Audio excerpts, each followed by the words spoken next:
¿Qué tal? ¿Cómo están? Es un gusto saludarlos aquí a fondo. Hoy vamos a tocar un tema pues que nos es muy común a los ciudadanos de este país, sobre todo en estas épocas, en las épocas en las cuales acaba de pasar la elección y según muchos especialistas, analistas y estudiosos del tema de los programas sociales, tuvieron mucho que ver en el proceso electoral que acabamos de vivir en nuestro país. Y poco a poco se irán integrando a nuestra mesa de fondo diversos especialistas y analistas del tema. Y tengo el gusto de saludar en este momento a una periodista muy destacada, como es Guillermina Gómora, analista. Ella también escribe en este momento, bueno, ya desde hace muchos años. Guille, ¿cómo estás? Bienvenida, muy buena tarde. Gracias por la invitación. Saludos a ti y al auditorio. Gracias. Y nos acompaña también en el estudio vía Zoom, vía virtual, nuestro querido amigo Pablo Álvarez y Casa. ¿Cómo estás, Pablo? Bienvenido, muy buena tarde. Bien, Eduardo, gracias por la invitación. Gracias a ustedes. Bueno, y sin más, Guillermina Gómora, los programas sociales en México llegaron para quedarse desde 1988.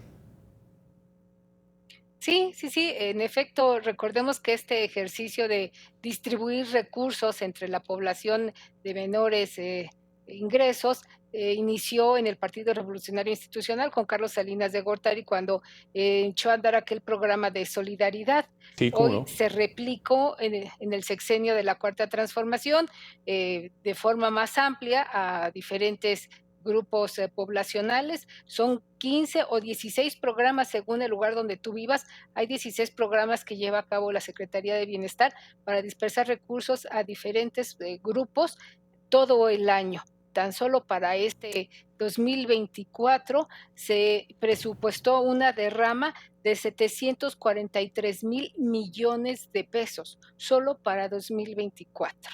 Para 2025 se tiene estimado que con los 3 programas que prometió la entonces candidata, ahora presidenta Claudia Sheinbaum, se tiene un presupuesto que todavía se va a revisar seguramente, de 772,000 millones de pesos. Pero yo creo que este tipo de programas no es la solución. Yo he escrito sobre el tema y he denominado a este tipo de programas como la cultura de la dádiva, de la limosna.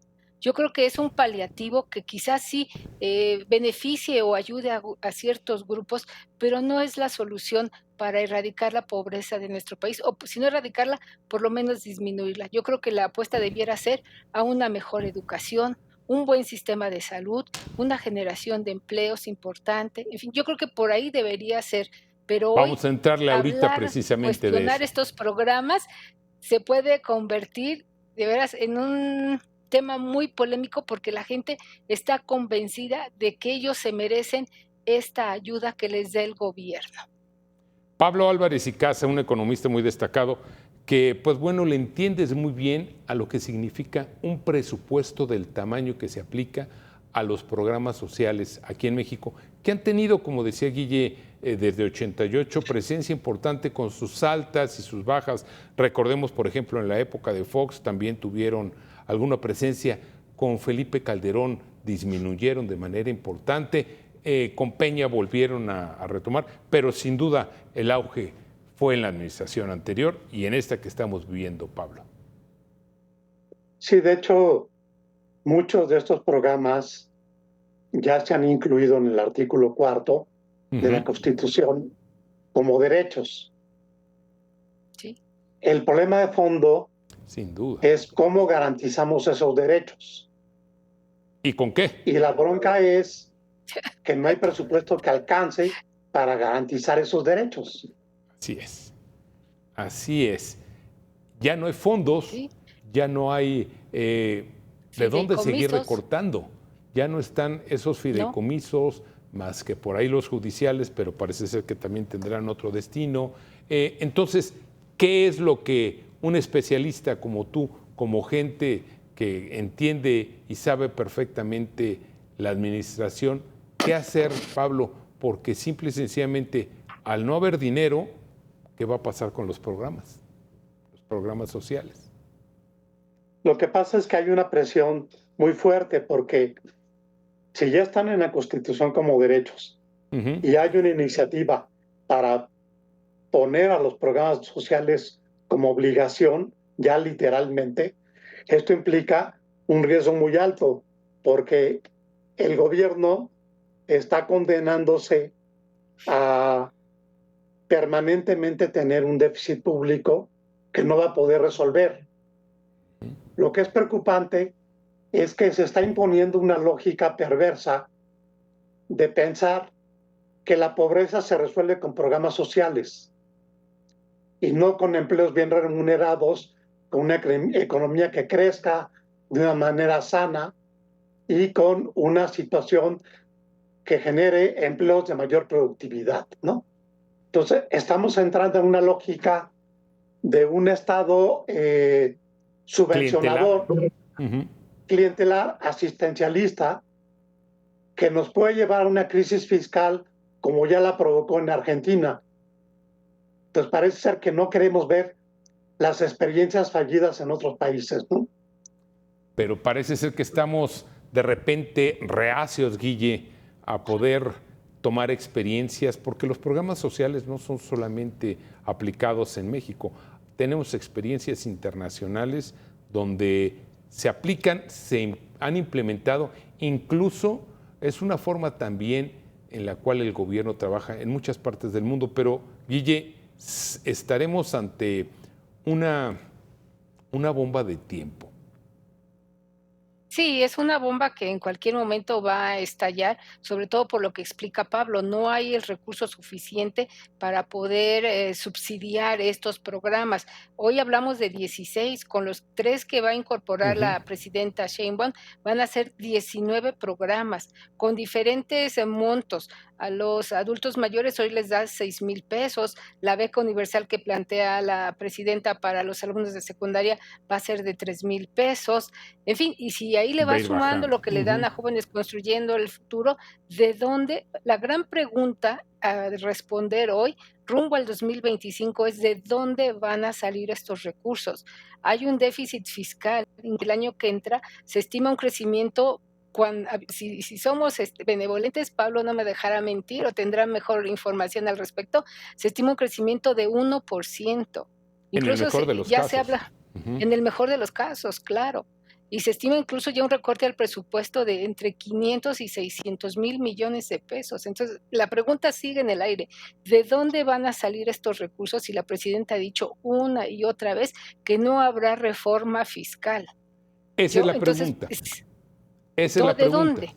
¿De dónde? ¿De dónde, Pablo, si la mejor manera que tiene el gobierno de obtener recursos es vía impuestos, vía reformas fiscales? Al no haber esto, ¿qué es lo que ante qué estamos? Mira, lo que pasa es que se está anticipando un recorte muy agresivo. La propia Secretaría de Hacienda ya lo anunció. Dijo que no iba a recortar los programas sociales. Entonces, si no va a recortar los programas sociales, vamos a descuidar gastos de educación, gastos de salud, gastos de cultura, gastos de apoyo a las mujeres.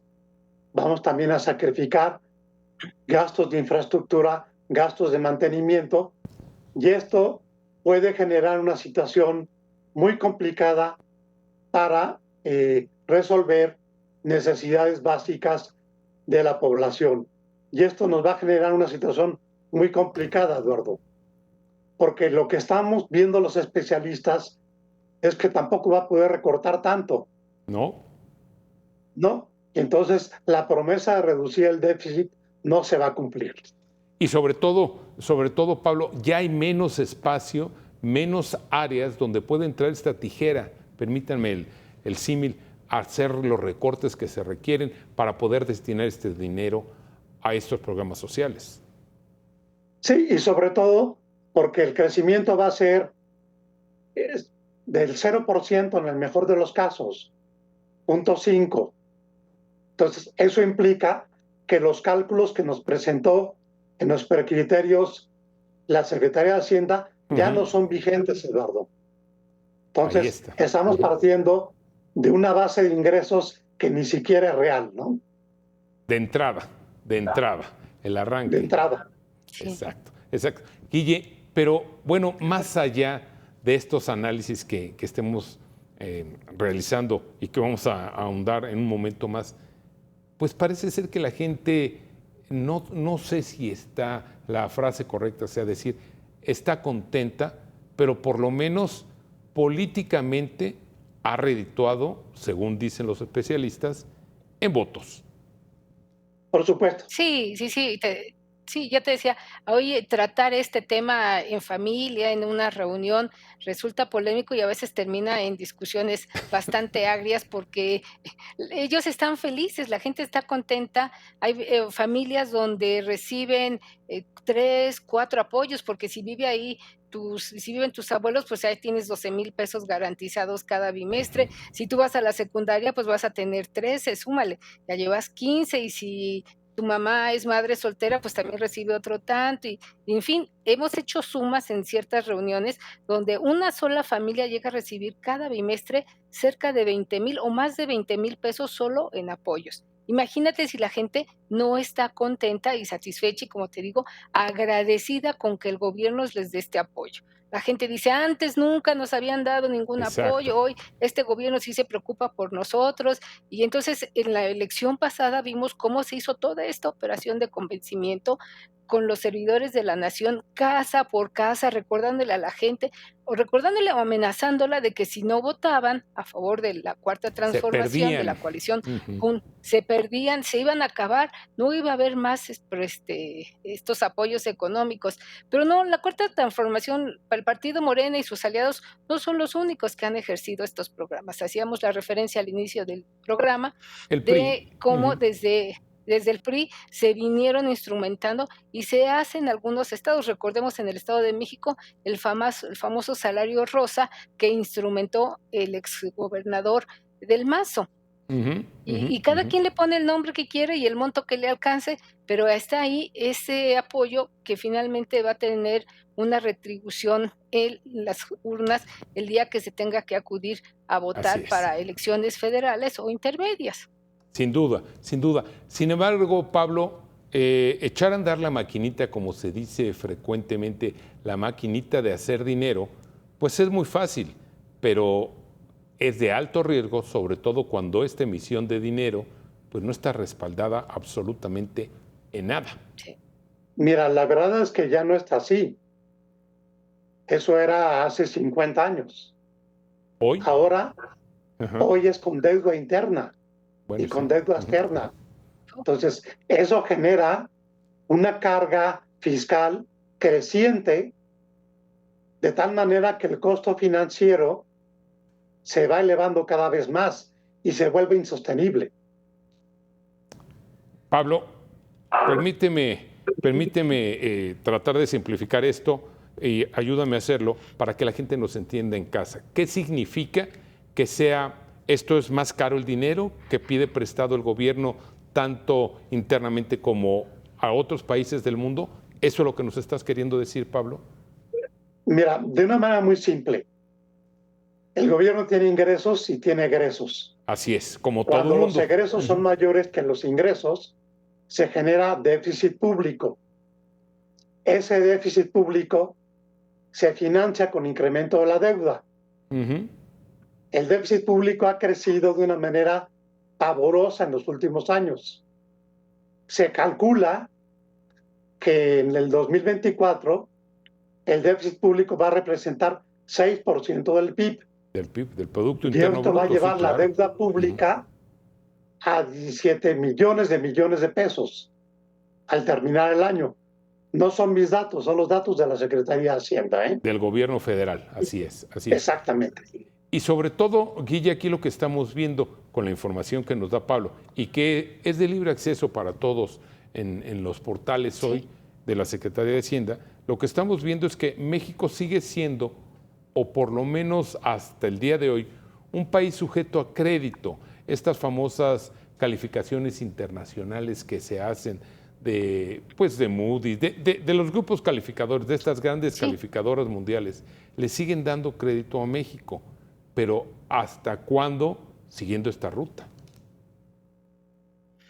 Pues, yo creo que hasta dentro de muy poco tiempo, porque recordemos que está el tema de la reforma al Poder Judicial, que no ha sido bien visto y no ha caído muy bien, ha simbrado la confianza que hay dentro y fuera del país en cuanto a las inversiones. Entonces, si no hay inversión en el país, es porque no hay confianza, y la reforma judicial en la que se han empeñado, que le ofrecieron como regalo, diría Mario Delgado, regalo de despedida, de jubilación al al expresidente presidente. Andrés Manuel López Obrador, pues nos tocará pasar la factura a quienes habitamos este país y a quienes invierten en este país, nacionales o extranjeros. Ellos han dicho una y otra vez en diversos foros, y las calificadoras también han advertido, que si se instrumenta, se ejecuta esta reforma al Poder Judicial como la planteó el expresidente López Obrador, no habrá inversiones. Hoy lo que tenemos es que las ganancias que están obteniendo en el país se están invirtiendo, pero no hay inversiones nuevas. Reinvirtiendo, sí, Y a claro. esto, Ujú. exacto.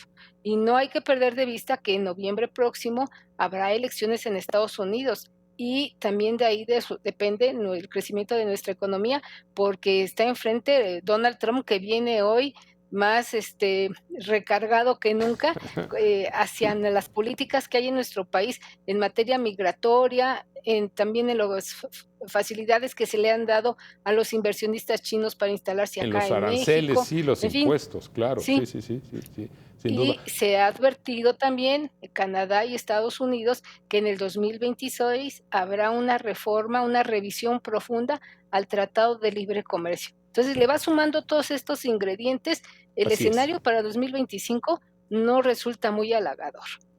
Pablo, y precisamente pensando en el 25, en el 26, en los 6 años que nos quedan de frente, que estamos iniciando en esta nueva administración, pues tú como especialista, ¿de dónde ves la posibilidad de que el gobierno pueda hacerse del dinero para seguir solventando este creciente monto que implica mantener los programas sociales? Mira, yo creo que hay gente como Gerardo Esquivel, Ujú. cercana a la Cuarto T, o gente de organismos como el Centro de Investigación del Presupuesto. Gerardo Sí, Esquivel, permítame, Sí, es subgobernador del Banco de México, un hombre que decide fue, precisamente en este sentido. fue, Perdón, fue, ujú. Fue, fue fue, hace 2 años pues, dejó de ser. sí, dejó de, sí, de gobernador Él del escribió un subgobernador. artículo interesante en Nexos Ujú. sugiriendo una reforma fiscal, Exacto, pero también especialistas de diferentes tendencias también sugirieron hacer una reforma fiscal. Ahora, la reforma fiscal tiene que venir acompañada con una rendición de cuentas, que la ciudadanía sepa cómo se gasta el dinero. exacto. Y creo que falta ese componente también, ¿no? Y Transparentar. Ujú, ujú. transparentar, y sobre todo que el ejercicio de gasto esté justificado, que en realidad vaya destinado a resolver necesidades, y sobre todo que no sirva para construir elefantes blancos que no tienen impacto, ¿no? Aquí la pregunta entonces es la siguiente, Guillermina, que quisiera que tú me sí. ayudaras en esto. A ver, eh, se habla de que los programas sociales son opacos porque realmente sembrando el futuro, por Sí. ejemplo, no sabemos qué ha pasado. O estos jóvenes, pues también estos programas de apoyo para los jóvenes o para los estudiantes, se habla mucho de la opacidad, pero ¿qué es lo que realmente pues está sucediendo para que sigan fluyendo? La gente pues prefiere no voltear a ver lo que está o lo que creen que sucede y darle viabilidad a la recepción de estos apoyos mensuales o bimestrales. Sí, no, la gente beneficiaria no le interesa, ellos quieren su recurso y se acabó. Pero se ha hecho mucha investigación también de la efectividad de estos apoyos, si realmente ha servido para reducir la pobreza entre los adultos mayores o en otros sectores de la población. Y el Coneval ha dejado investigaciones muy interesantes que se pueden consultar en su página, de cómo estos programas no han ayudado a erradicar o a disminuir la pobreza. Hay datos muy interesantes, por ejemplo, el del programa de Jóvenes Construyendo el Futuro, donde dice el Coneval, con datos serios, que solo 2 de cada 10 beneficiarios han tenido resultados para ir generando oportunidades de empleo. Pero ¿y los otros 8? Los recursos se pierden. Sin Ha habido duda. investigaciones periodísticas, recientemente en la Crónica de Hoy se publicaron algunas investigaciones donde la gente dice que les desaparecen los recursos. Entonces, ellos dejan ahí su recurso, te depositan 5 o 6, tú dices: "No los voy a necesitar, los guardo", Ujú. y cuando vas a retirar ese dinero, ya desapareció. Y en el Banco del Bienestar te Uf. dicen Ujú. que, pues, tú te lo llevaste, que tú lo retiraste, y nadie sabe en dónde pararon esos recursos que tú de momento no utilizaste y que dejaste ahí como un ahorro. Entonces, ahí hay 2 cosas interesantes, y me recuerdo una anécdota de una indígena rarámuri que vino al Senado y pidió que desaparecieran el programa Sembrando Vida porque a ellos no les había beneficiado, sino perjudicado, y la señora denunciaba que cada que llegaba esta ayuda del gobierno del programa Sembrando Vida, sus hombres allá en la Sierra Tarahumara se dedicaban a comprar alcohol y para ellos era el Sembrando Caguama, así Qué denominó la señora Tarahumara, este buena programa, y anécdota, decía: sí. "Quítenlo, porque a nosotros no nos ha ayudado, porque solo ha Nos servido para que perjudica, mis, claro. los perjudique". Y recordemos el expresidente Andrés Manuel López Obrador, una vez que fue a Chiapas o a Tabasco, regañó a los beneficiarios de este programa porque decía que no utilizaban el recurso Para lo que que tenía se que les ser. otorgaba Así para lo es, que así tenía que es. ser y que dejaran de estar flojeando en la hamaca, así les dijo el expresidente Bueno, López Obrador. Y integramos se a la podrían mesa, seguir perdón. enumerando. Sí, no, no, ahorita lo vamos a seguir haciendo, mi Sí, querida Guille. Integramos a la mesa de a fondo a Alejandra Macías. Ella es directora ejecutiva del Centro de Investigaciones Económicas y Presupuestarias. ¿Cómo estás? Bienvenida. Mucho gusto que nos acompañes, Alejandra. Buena tarde. Muchas gracias, buenas tardes y disculpen la buenas tardanza, pero tardes. aquí con mucho gusto para Nada. platicar con todos ustedes. Alejandra, de Aquí entrada nada estamos. más déjame hacerte una pregunta que hemos estado ya empezando a transitar. Los programas sociales, ¿tú crees que en México llegaron ya para quedarse? Están en la Constitución, pero llegaron para quedarse en el sentir de la sociedad, en las familias mexicanas.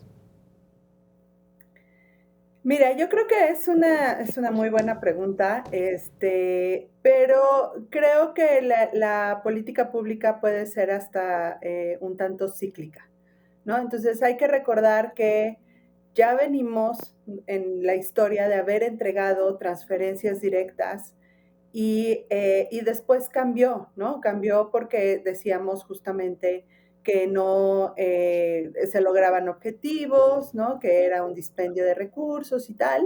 Y entonces cambiamos a una política más de transferencias condicionadas o al menos focalizadas. Ujú. Y eso sucedió como a finales de los 90 y duró hasta el 2018. Entonces, yo la verdad no descarto que eso sea, o sea, se vuelva a repetir, ¿no? Sobre todo si tenemos una cuestión fiscal o el financiamiento de esos programas sociales, pues está en entredicho, ¿no? Tenemos un presupuesto muy ajustado, ¿no? En conceptos que no podemos dejar de hacer, que no son los programas sociales, ¿no? Es pagar deuda, es pensiones, quitando la pensión para el bienestar, es las transferencias a los estados y Ujú. municipios, ¿no? Entonces, tenemos un espacio muy pequeño y si queremos mantener estos programas sociales, pues la verdad es que vamos a tener que incurrir en deuda y eso Quitar nos por otro mete lado. en Ujú. otros problemas, ¿no? Como país. Sí, nos lo Entonces, estaba no explicando Pablo. descarto que pueda ser cíclico. Pablo Álvarez y Casa, ya viene el presupuesto para el próximo año y pues bueno, ¿de dónde si no hay reforma fiscal? ¿De dónde si el endeudamiento pues es cada día más alto interno y externamente? ¿Qué es lo que como país tenemos que hacer entonces? ¿Esperar la crisis? Mira, lo que pasa es que el presupuesto puede ser una bonita propuesta de buenas intenciones. Ujú. El tema de fondo es si las cifras cuadran. Lo cual sabemos Entonces, que no va a suceder. parte de lo que hacen, por ejemplo, centros como el de Alejandra y otros más, ¿no?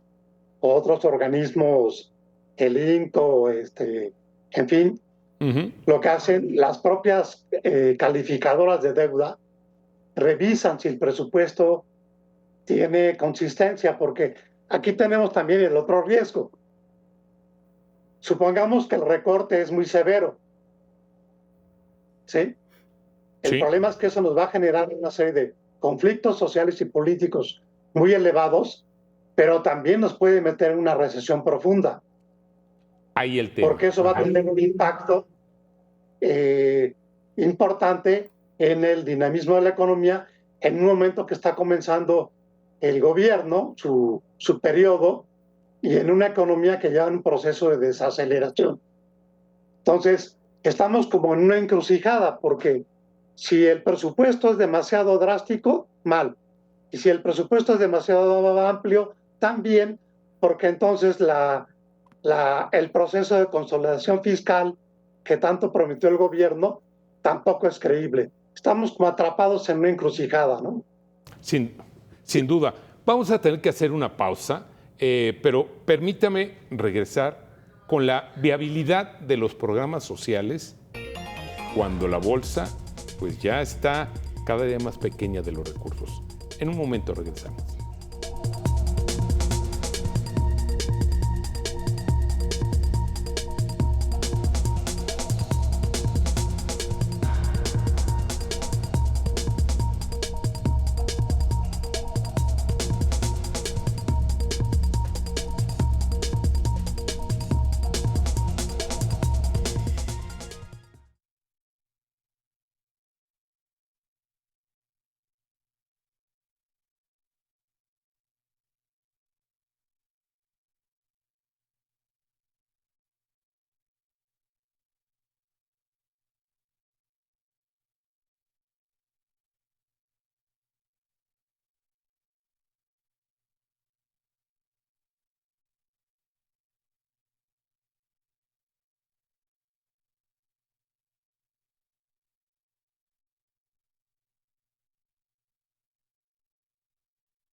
Alejandra Macías, podrán ser los números muy precisos, muy fríos, como se dice, pero la realidad es que la gente espera que caiga en su cuenta bancaria del bienestar o en su tarjeta que le dieron del gobierno el dinero.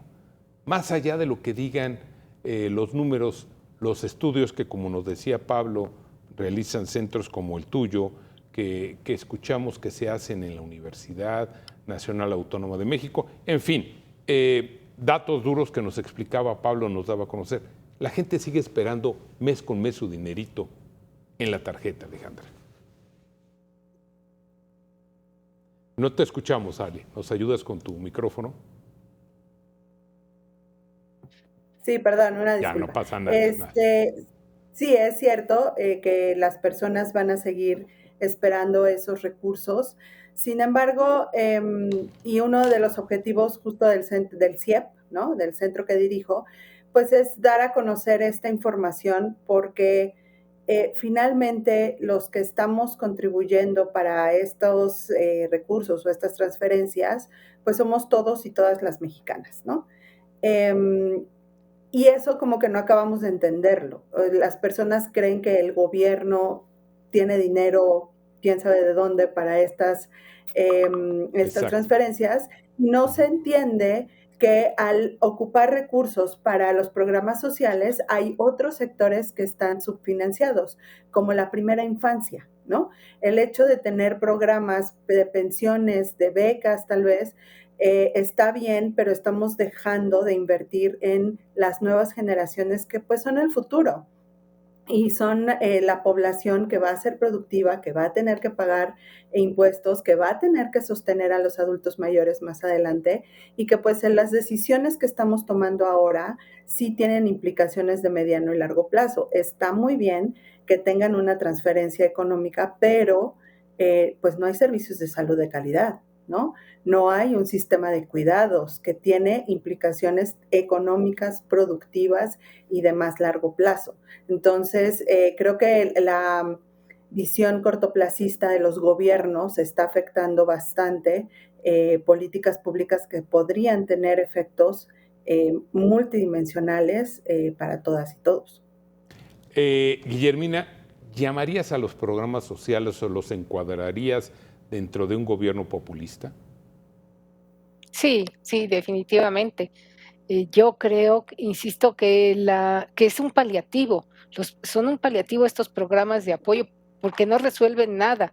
Al final del día, si el problema sigue la pobreza, sigue la carencia de mejores servicios de salud, de educación, de generación de empleo, no resuelve nada y solo va generando ahí una bola de nieve que se utiliza con fines electorales. Ya lo vimos en este 2024 cómo operaron y cómo benefició al partido en el poder. En la glosa del sexto informe de gobierno, los diputados de Morena, a la hora de revisar el sexto informe de gobierno de Andrés Manuel López Obrador, explicaban y daban datos que debiera preocuparnos. Uno de ellos decían es que en este 2024 los programas de apoyo habían representado el 12.8 del producto, 12.8% del Producto Interno Bruto. Eso no se lo dedicas ni a la educación, ni a la salud, ni a la inversión, ni a la generación de empleo. 12.8 del Producto Interno Bruto se dedicó en este año electoral. ¿Cómo no iba a ganar el partido en el poder? Digo, más allá de que tengamos una oposición débil, desorganizada, o sea, fue aventar toda la carne al asador. Recordemos que se les adelantaron pagos bimestrales a los adultos mayores, bueno, a todos los beneficiarios de estos programas, con miras al 2 de junio pasado. Y ahí estaban los servidores de la nación que se encargaron de recordarles, de advertirles, de amenazarles de que tenían que ir a votar y por quién votar.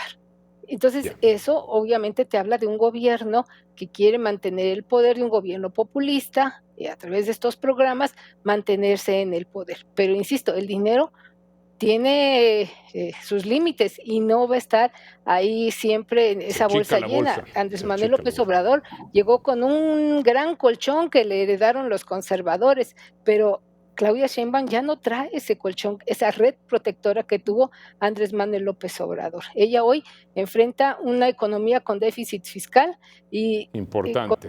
Con una serie de factores. El nearshoring, que está detenido por la desconfianza que genera la instrumentación de la reforma al Poder Judicial. En fin, los factores que hemos venido señalando hace unos momentos y que no le dan todos los recursos o le garantizan al gobierno de Claudia Sheinbaum todos los recursos que ella necesita para mantener estos 19 programas de apoyo.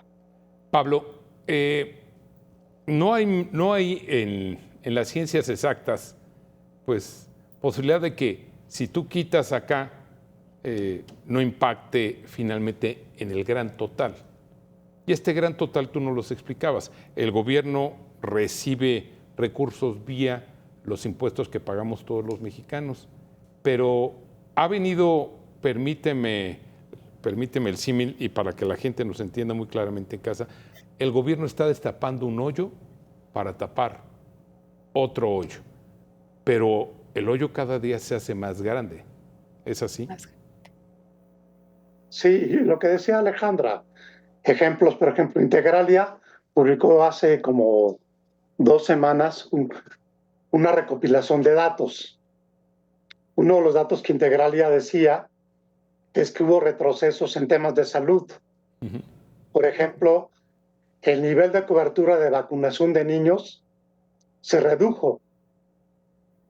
Y eso va a impactar más adelante, porque obviamente al no tener vacunas, estas personas cuando crezcan van a tener enfermedades de las que ya nos habíamos librado en tiempos atrás. Ese es nada más un ejemplo. Entonces, el símil que tú pones de que se están destapando varios hoyos por dejar de cubrir cosas que eran indispensables, obviamente son importantes. Otros son los gastos de mantenimiento. Si de repente Pemex comienza a tener accidentes, los tiene porque no se han tomado las medidas preventivas para El mantenimiento no es el adecuado, hacer al gastos. final de cuentas, claro. Ujú. ¿No? Entonces, podemos poner un montón de ejemplos de este tipo donde esos costos son cada vez más elevados cuando se desatan ese tipo de problemas, ¿no? Ya, sin duda. Alejandra Macías, en el Centro de Estudios y de Investigaciones Económicas y Presupuestarias que tú diriges, ¿ven los programas sociales como gasto o como inversión? Bueno, depende. Depende de ¿Por qué? si hablamos de políticas integrales, transversales, que son inversión, ¿no? Y hay otras que sí parecen más un gasto, pero eso va a depender del análisis y de la evaluación de los mismos programas que también escuché que hablaban hace rato, ¿no?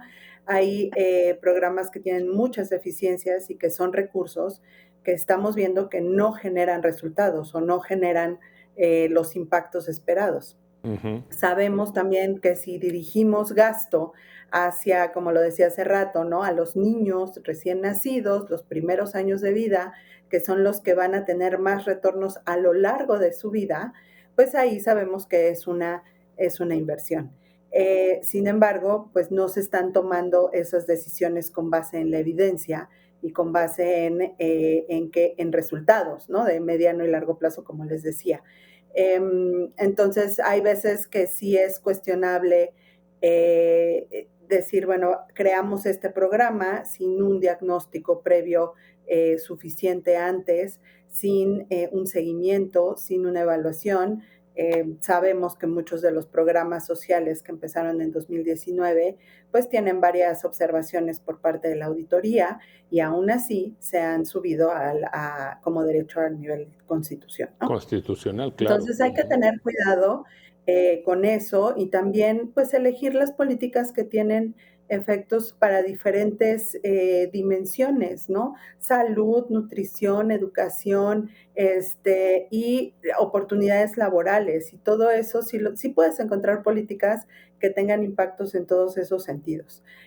Y para eso, pues necesitan también escuchar a los técnicos, ¿no? Al Coneval, como decía Guillermina, al INEGI y pues también estamos la sociedad civil para poder apoyar en generar mejores políticas públicas y que no sean nada más transferencias económicas.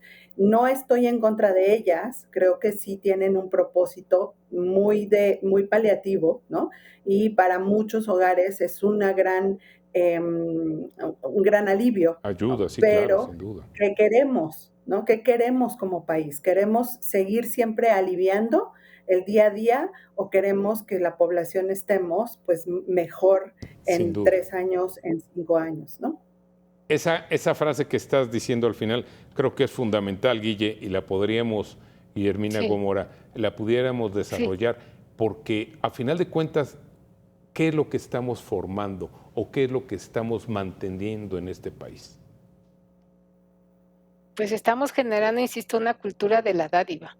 Y yo creo que debemos de trabajar en otras opciones, como ha señalado Alejandra, de generación de empleo, de oportunidades, de que la gente esté mejor preparada, que tenga un mejor sistema de salud.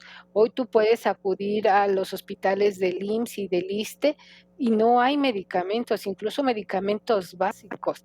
Yo acudí con mi padre a la cardiología del IMSS, al hospital de cardiología del IMSS, y no había ni aspirinas. que es un medicamento básico para cualquier persona que tiene problemas de cardio, y no había aspirinas en el Hospital de Cardiología del IMSS. Es terrible encontrar esta situación en una gran institución como es el Instituto Mexicano del Seguro Social, o que te programen cirugías para dentro de 1 año, 2 años, cirugías que requieres a veces de manera inmediata.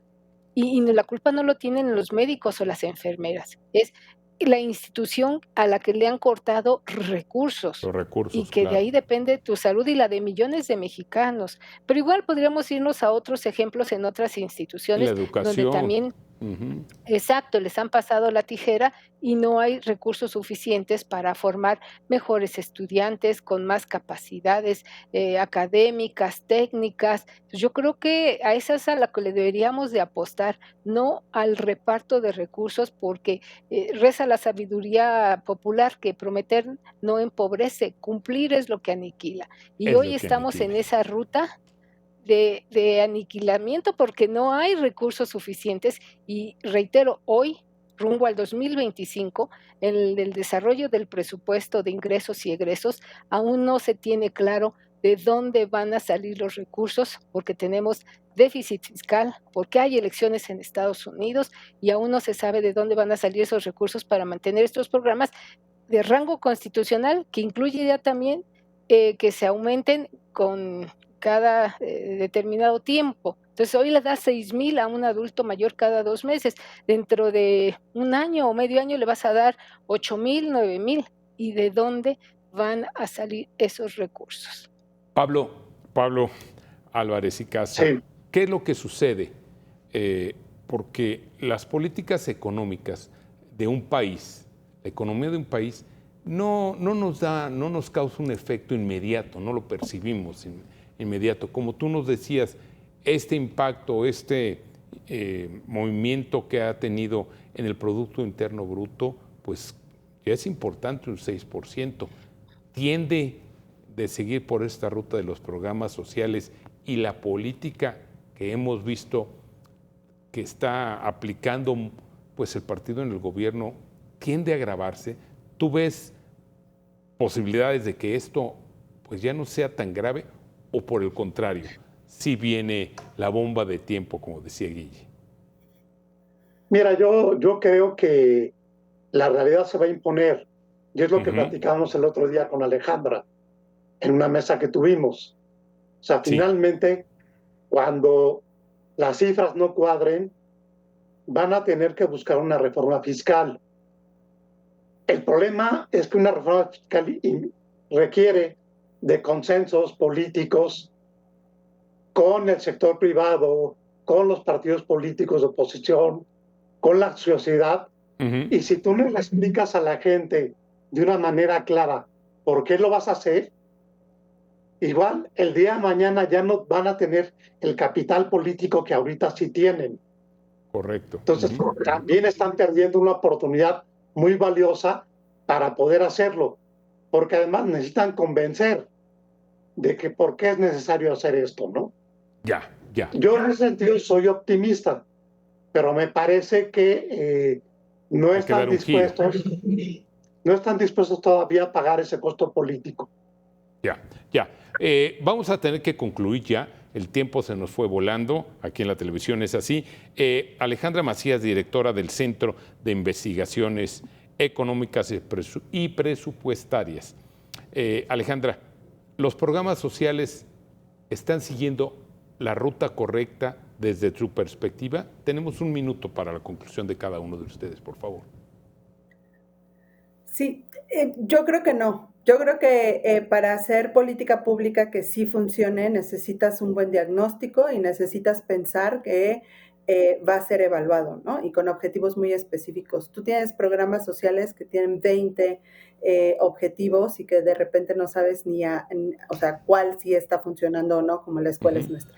Entonces, creo que tenemos que hablar de un nuevo contrato social, ¿no? De entender que esto es de todos y para todos y que los que más tienen que contribuir más para los que menos tienen, pero la distribución tiene que ser de manera distinta y no a través de este tipo de programas que nos deja con muchas dudas.